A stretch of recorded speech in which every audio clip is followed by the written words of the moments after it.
E agora é hora da entrevista do dia com Denise Campos de Toledo. E vamos falar de Oriente Médio. Eu converso agora com o Tiago Gonçalves, que é mestre em Relações Internacionais da PUC de Minas Gerais. Tiago, boa noite. Tiago, você me ouve? Denise, eu estou sem áudio. Será que você me escuta? Nós estamos ouvindo o Tiago, estamos com problemas de conexão. Você me ouve agora? Então vamos começar. Obrigada, Tiago. Uma boa noite para você, antes de mais nada. E vamos falar do agravamento da situação que nós tivemos neste final de semana, o ataque do Irã a Israel, que ficou uma certa dúvida se esse ataque foi para valer de fato, porque ele foi avisado, se sabia mais ou menos o horário.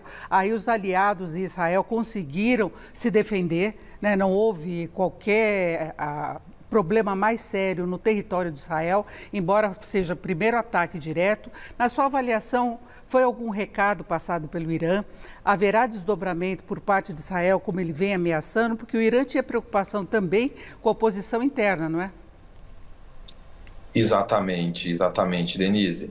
Bom, eu acho que o primeiro elemento que é bem importante de ser considerado nesse momento é que a guerra ela é uma disputa de narrativas. Então, a questão do ataque do Irã ter sido efetivo ou não, ele perpassa por essa questão. Quando nós analisamos qual é a disputa que está sendo feita e qual é a mensagem que estaria sendo passada.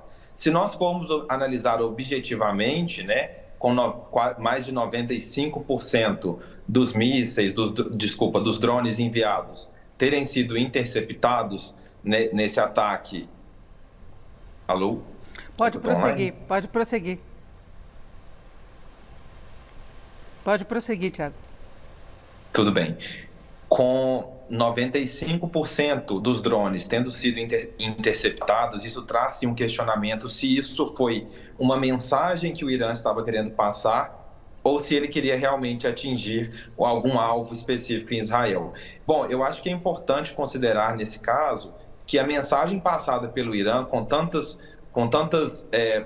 pioneirismos nesse caso, né? É o primeiro ataque a primeira ofensiva que Israel faz diretamente em relação ao Irã, numa disputa, num ataque direto, né? Nós podemos retomar o caso do ataque ao consulado iraniano na cidade de Damasco, na Síria, que alegadamente pelo Irã foi executado por Israel, mas o governo de Israel não chegou a confirmar a autoria desses atos. Então, de fato, essa ofensiva israelense foi um primeiro embate entre essas duas nações. E, bem, enquanto se trata de política internacional, quando temos dois atores numa relação bastante belicosa e uma relação de conflito, esses questionamentos eles são, sim, trazidos. E, Denise, nós não podemos deixar de falar que a recente resolução aprovada pelo Conselho de Segurança das Nações Unidas no dia 25 de março, isso pode ter sido também um dos fatores que incentivou essa ofensiva iraniana para Israel. É bom lembrar que no dia 25 de março, o Conselho de Segurança aprovou a primeira resolução pedindo o cessar-fogo, que foi o cessar-fogo durante o mês do Ramadã, e pedindo a libertação incondicional dos reféns em Gaza.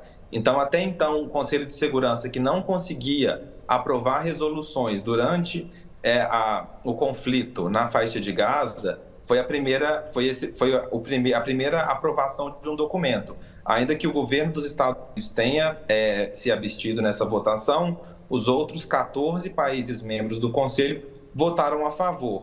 Isso deixou Israel em uma situação de legitimação em relação ao conflito e pode ter sido também um dos fatores que motivou o Irã a ter esse ataque. É bom ressaltar que o governo do Irã ele é parceiro do grupo Hamas, que é um grupo palestino que luta pela independência palestina por vias terroristas, né, por meio de ataques, e ele é um parceiro do governo do Irã. Então, o governo iraniano, ele estava do lado, ele estava contra... E nós temos, vamos ver se a gente retoma... São conflitos que estão... Desculpa? Não, eu ia complementar só que tem o Hezbollah também, além do Hamas na faixa de Gaza, tem o Hezbollah através do Líbano, que já vem fazendo ataques contra Israel, mas não com muita amplitude, não chegando a ataque direto mesmo ao território. Então tem aí um jogo de forças, inclusive interno. Você citou a posição de Israel em relação ao cenário internacional, as críticas que vem recebendo, mas internamente Netanyahu está sendo muito cobrado pelo fato de até agora não terem sido liberados todos os reféns. Ele não chegou a uma negociação nesse sentido. Então, para ele, talvez seja importante mostrar força agora contra o Irã. Você acha que ainda há risco de uma crise mais séria na região? Porque o Irã tem aliados, né? Israel está junto com os Estados Unidos e países ocidentais. Tem esse risco ainda, na sua opinião? Sim, estamos vivendo um momento de bastante tensão, é uma situação séria, é uma situação bastante delicada. Uma decisão de guerra, de ataque, ela é a decisão mais crítica dentro das relações internacionais e quando ela acontece é de fato quando faltou diálogo, informação, comunicação entre as partes, quando as instituições falharam e não está havendo cooperação internacional.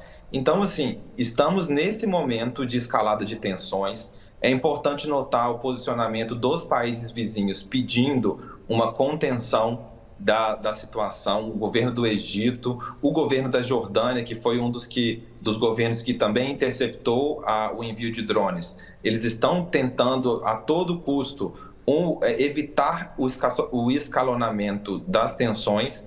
É importante ressaltar que o governo da Síria, ele se posicionou a favor do Irã. Então, nós temos ali um jogo político bastante emaranhado e volto nessa questão do Netanyahu, primeiro-ministro israelense, estar sendo pressionado domesticamente, porque, sim, ainda não houve a libertação total dos reféns, mas ele também é um ator doméstico que está sofrendo pressão da própria população também. O próprio posicionamento do primeiro-ministro durante a guerra levou a manifestações nas principais cidades de Israel. Então, assim, o gabinete de guerra, ele se reuniu por muitas horas, ficou ontem reunido, não decidiu ainda como essa ofensiva vai ocorrer. Alguns comandantes chegaram a afirmar que ela vai ocorrer, só não sabem como, mas é essa questão. Eles vão ter que o governo vai ter que balancear o quanto eles preferem manter essa guerra e como eles vão responder esse ataque que ocorreu. Porque é um governo que está sendo pressionado, inclusive devido à sua legitimidade no poder.